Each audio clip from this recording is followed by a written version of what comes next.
ئێستا ئەو ڕۆژەیە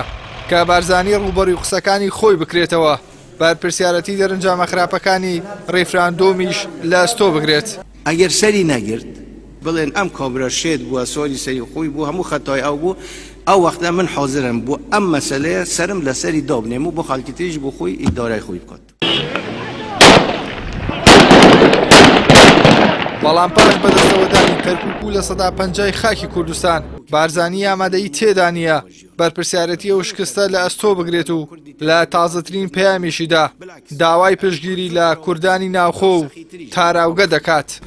بەڵام کە شەڕ گەیشتە سەرەوەی هەویەی کەرکووک طبعا هەمومان حاضرین خۆمان بەختکەین هەویەی کەرکووک مساومەی لەسەر ناکەین. دان بە هەڵی خۆی دابنێ بۆی کە ڕێفراندۆمی لە حالەتێکی زۆر خراپدا کرد و لە حالەتێکی زۆر خراپ و لاوازیشدا گفتوگۆ لەگەڵ بەغدایە دەکات چکە ئەو کارتانی پێشتر بەدەستیەوە پێش ڕێفراندۆم زۆر گەورەتر بوو دەیتوانی خواستەکانی هەرێمی کوردستان لە بەغدایە زۆر باشتر بەدەست بێنێ بەڵام دووبارە ئێستا تۆ لە حالەتێکی زۆر لاوازیدا لە دوایەوەی کە سوپای عێراقی بە زەبری هێز ناوچەکان ناوسەزێ ناکۆکەکانی گرتەوە و مەتارەکانی هەولێر و سلێمانی داخست و هەولێر و سلێمانی داخست و بەستیەوە سەر بە بەغدایە و هەڕەشەی دووارە کۆنتڕۆڵکردنەوەی خەڵە سنووریەکان دەکا هەموو ئەمانە وا دەکات کە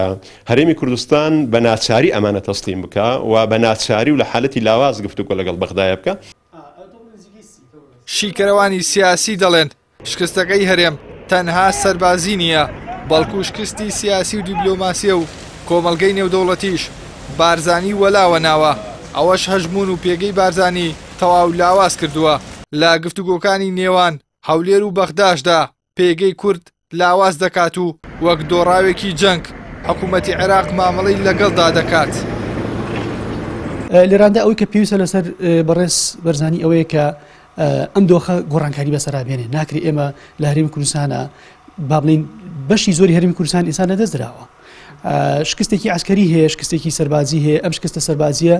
لە ئاست نێودەوڵەتیا بۆتە شکستێکی سیاسیش و ئەوەشی کە ئێستا لە ئاست نێودەوڵەتیا سێرەکرێ هەرێمی کوردستان وەکو جاری پێشوو نەماوە وەکو ناگرێتەوە بۆ دۆخی 2016 فلەبەرەوە پێویستەکە بەڕێزیان ئەم بەرپرسیارەتی وەربگرێتە ئەستۆ.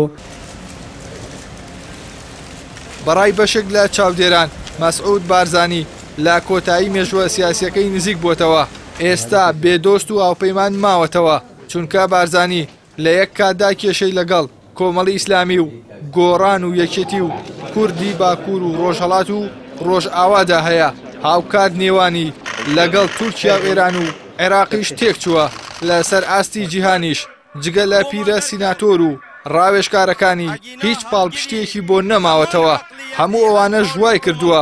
بارزانی و هەوازەکانی دان بە شکستە مێژوویەکەیاندا بنێن. ئیحسان سابر کەناڵی ئاسمانی پەیام سلێمانی.